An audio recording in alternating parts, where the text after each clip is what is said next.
नमस्कार दोस्तों, renew academy में आपका स्वागत है। दोस्तों, आप सब कैसे हैं? आई होप आप सब बहुत अच्छे होंगे और मन लगा के पढ़ाई भी कर रहे होंगे। दोस्तों, ये जो हमारा टॉपिक आज चल रहा है, कल भी हमने पाश्चात्य काव्यशास्त्र पर क्लास ली थी और आज भी हमारा पाश्चात्य काव्यशास्त्र ही है। तो हिंदी विद्यार्थियों को यहाँ से बहुत समस्या होती है। हमने सोचा क्यों ना हम इसको एकदम से सरल तरीके से याद करें। कल हमने जो वीडियो आपको दी थी वो सिद्धांत पे था, वहाँ से क्वेश्चन अक्सर एग्जाम में पूछे जाते हैं, तो आप लोग उसको ज़रूर देखिएगा। उसके बाद ये वाली वीडियो आप देखिएगा। तो आज का जो हमारा है वो महत्वपूर्ण ग्रंथ पे है। जो पाश्चात्य आलोचक थे, लेखक थे, उनके जो महत्वपूर्ण ग्रंथ है उनको एग्जामिनर कठिन करने के लिए एग्जाम में रख देता है और हमें क्या है बहुत दिक्कत होती है। उसी को हम क्या करेंगे, आज एकदम बेहतरीन तरीके से ट्रिक से चीज़ों को याद करेंगे। और दोस्तों, अगर चैनल पर नए हैं तो चैनल को सब्सक्राइब कर लीजिएगा, लाइक कर दीजिएगा, शेयर भी कर दीजिएगा, क्योंकि अगर शेयर करेंगे तो उनकी मदद होगी जिनको चीज़ें याद नहीं होती हैं, कठिन लगता है याद करने में। तो आइए हम देखते हैं क्या है पाश्चात्य काव्यशास्त्री ग्रंथ। क्या है पाश्चात्य काव्यशास्त्री ग्रंथ? जैसा कि आप सब जानते हो कि प्लेटो सर्वप्रथम आते हैं कालक्रम के स्थान पे। इनका जो जन्म है वो 447 है। एक मिनट, इनका जन्म 447 ईसा पूर्व ईस्वी में ईसा पूर्व में होता है ना। एक मिनट देख लें। जो प्लेटो हैं इनका जन्म 447 ही होना चाहिए। हाँ, 427, सॉरी 427, 400 क्या है 27 है, 47 हो गया। 427 ईसा पूर्व में इनका जन्म होता है।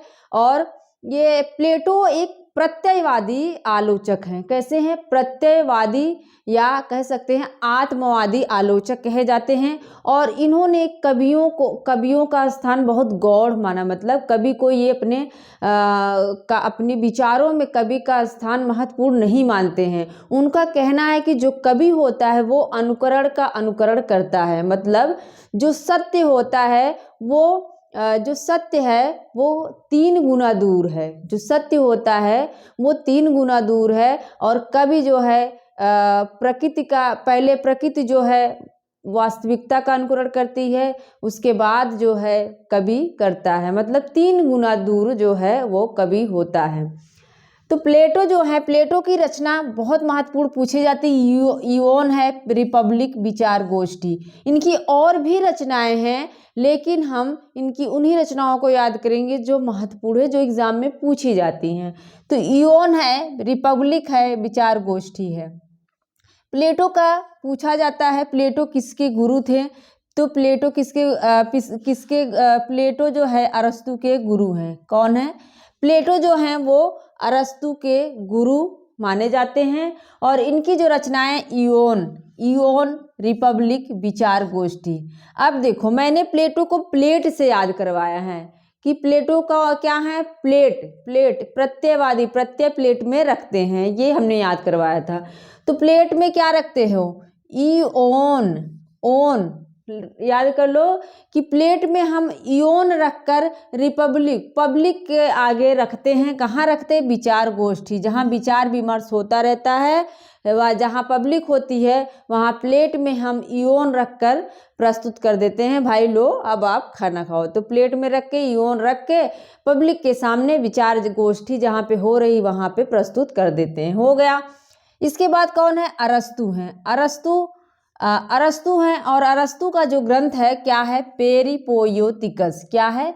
पेरिपोयोतिकस और वसीयतनामा जो है इनकी दासता से संबंधित ग्रंथ है। और इन्होंने उसी में कहा है कि जो दासता होती है वो मृत्यु से भी भयावह होती है। किसमें कहा? तो वसीयतनामा में इन्होंने कहा कि जो दासता होती है ना वो मृत्यु से भी भयावह होती है। और पेरिपोएटिकस का अगर पूछे कि कितने अध्याय हैं तो इसमें 26 अध्याय माने जाते हैं। कितने हैं? 26 अध्याय हैं। और यह काव्य के मौलिक सिद्धांतों का वर्णन करता है। लोनजाइनस है। लोनजाइनस का अगर ग्रंथ देखें तो पेरिहुप्सुस बहुत ज़्यादा पूछा जाता है। पेरिहुप्सुस या फिर कहें कि ऑन दी सबलाइन। क्या है? पेरिहुप्सुस कहें या फिर इसी का नाम कह दें ऑन दी सबलाइन। तो ये उदात्त से संबंधित रचना है, उदात्तवादी हैं और अपने विचारों में इन्होंने उदात्त को बहुत ही महत्वपूर्ण माना है। एग्जाम में पूछे कि उदात्तवादी कौन है तो कौन है? ये लोंजाइनस हैं। और उदात्त में इन्होंने किसको माना है? प्रतिभा को सबसे ज़्यादा महत्वपूर्ण स्थान दिया है, प्रतिभा को। उदात्त में किसे? प्रतिभा को महत्वपूर्ण स्थान दिया है। और हमने लोंजाइनस को याद किया था कि लुंज पुंज जब हो जाते हैं ना, इन्होंने क्या दिया था? उदात्तवादी दिया था। और लुंज पुंज हो जाते हैं तो हम उदात्त मतलब उदास हो जाते हैं। तो जब हम लुंज पुंज हो जाते हैं तो हम क्या कहते हैं? उप्स। जब कोई चीज हो जाती है, हम एकदम लुंज पुंज है तो क्या होता है हमारे साथ? हम कहते हैं उप्स हो गया, उप्स हो गया, पेरिहुप्सुस। क्या हो गया? पेरिहुप्सुस। विलियम वर्ड्सवर्थ हैं। ये विलियम वर्ड्सवर्थ जो है बहुत ज़्यादा पूछे जाते हैं। इनके जो शिष्य थे ना, इनके शिष्य कह रही मित्र जो हैं, इनके मित्र कौन है? कॉल्डिज। कौन है? कॉल्डिज। ये दोनों में बहुत ज़्यादा मित्रता रहती है और ये दोनों मिलकर ही लिरिकल बैलेट्स की रचना करते हैं। कौन है? कॉल्डिज और वर्ड्सवर्थ। याद रखना, एग्जाम में पूछ सकता है कि सहलेखन में कौन सी रचना लिखी गई? तो सहलेखन में लिरिकल बैलेट्स जो है इन्होंने लिखा हुआ था, वर्ड्सवर्थ और कॉल्डिज ने। तो और वर्ड्सवर्थ ने बहुत सारे काव्य के सिद्धांत भी दिए। इनका कहना है कि जो भाषा होनी चाहिए काव्य की, वो ग्रामीण भाषा होनी चाहिए और गद्य और पद्य की भाषा अलग नहीं होनी चाहिए, एक ही भाषा होनी चाहिए। और भाषा जो है ग्रामीणों की होनी चाहिए, ऐसा इनका मानना है। तो वर्ड्सवर्थ। और एक इनका और ज़्यादा कथन पूछा जाता है कि काव्य में क्या उच्छलन, काव्य में उच्छलन, सहज भाव, ऐसे कुछ है। एक मिनट, बहुत ज़्यादा पूछा जाता है तो आप लोग इसको जरूर याद कर लेना। कविता प्रबल भाव का सहज उच्छलन है। क्या है? कविता सहज भाव का उच्छलन है। उच्छलन शब्द आया है। आपको कथन याद करने के लिए सबसे अच्छी ट्रिक है कि आप उनकी शब्दों को पकड़िए कि क्या कह रहे हैं। शब्दों को पकड़ेंगे तो चीज़ें याद होंगी। इन्होंने कहा कि कविता जो है सहज भाव का उच्छलन है। उच्छलन कहाँ होता है? वर्ड में होता है। उच्छलन कहाँ होगा? उछल उछल के वर्ड ही तो बोलते हैं। उच्छलन शब्द जहाँ दिखे वहाँ आप किसको लगाएंगे? वर्ड्सवर्थ लगाएंगे। लिरिकल बैलेट्स है, इनकी एक ही ज़्यादा पूछी जाती है, लिरिकल बैलेट्स। तो लिरिकल हमने याद कर लिया था, वर्ड किस में रहेंगे? लिरिकल में रहेंगे। लिरिकल किस में रहेंगे? वर्ड में। ऐसे याद कर लो कि लिरिकल जो है वो वर्ड में होते हैं, लिरिकल बैलेट्स। इसके बाद है कॉल्डिज। कॉलेज को याद कर लो। कॉलेज, जब कॉलेज में होते हैं तो क्या क्या घटनाएं होती हैं? कॉलेज में रहेंगे तो क्या क्या घटनाएं होती है? बायोग्राफिया लिटरेरिया है, the friend, church and state. इनकी 2-3 पुस्तकें ज़्यादा पूछी जाती है, उसी को आप याद रखिए।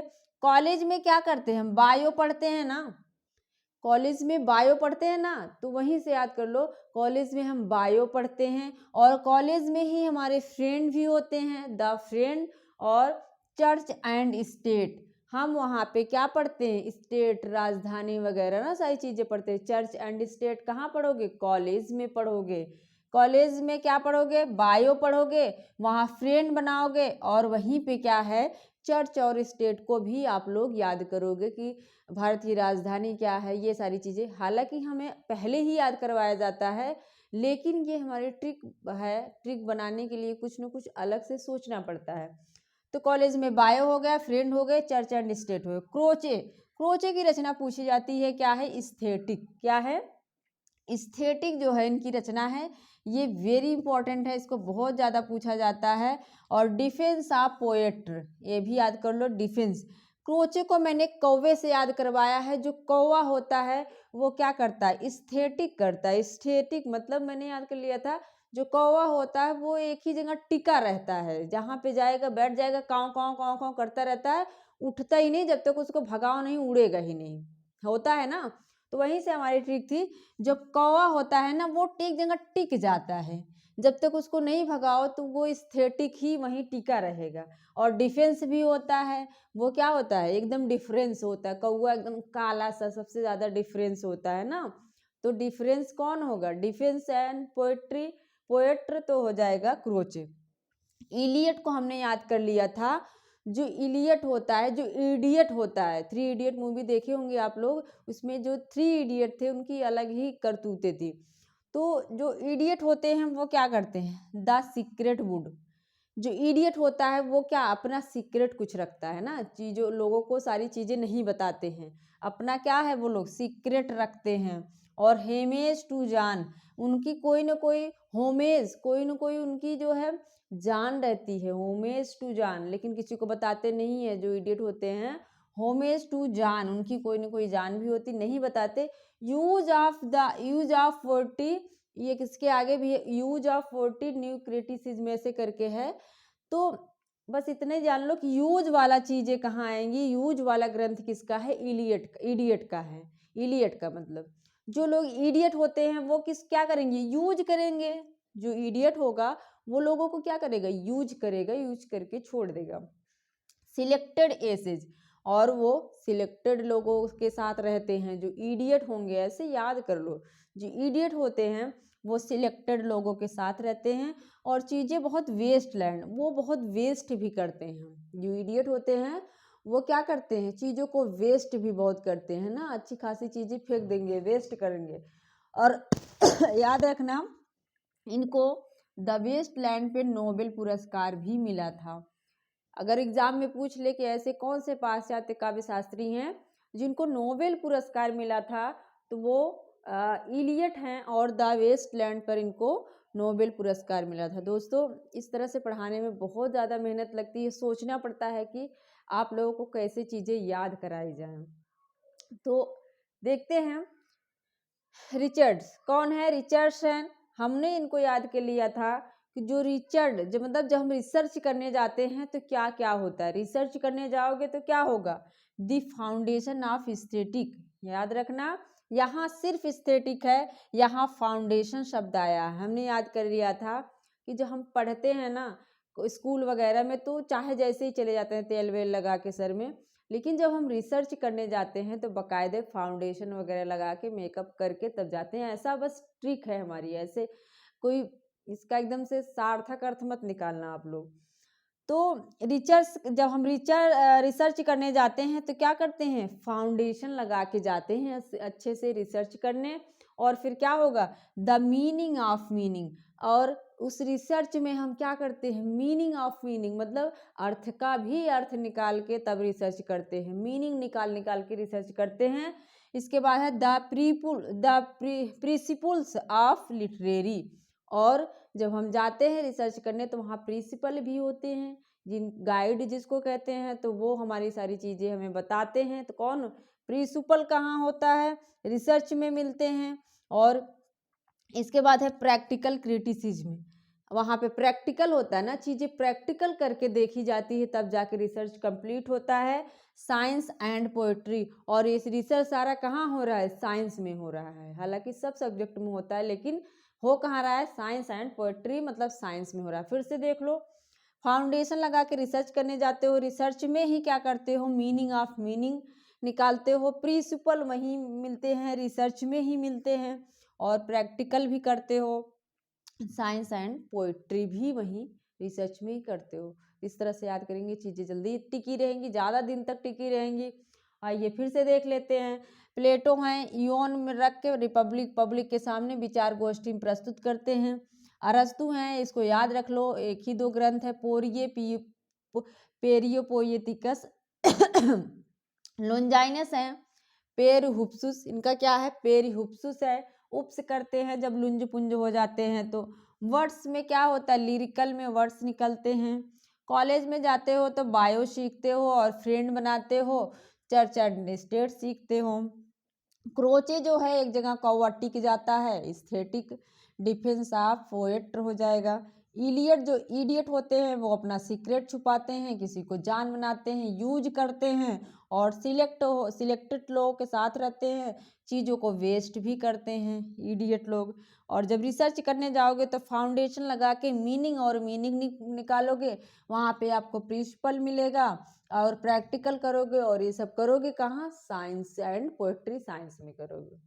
तो कैसी लगी हमारी ट्रिक आप सब जरूर बताइएगा। मिलते हैं अगले वीडियो में। थैंक यू, धन्यवाद।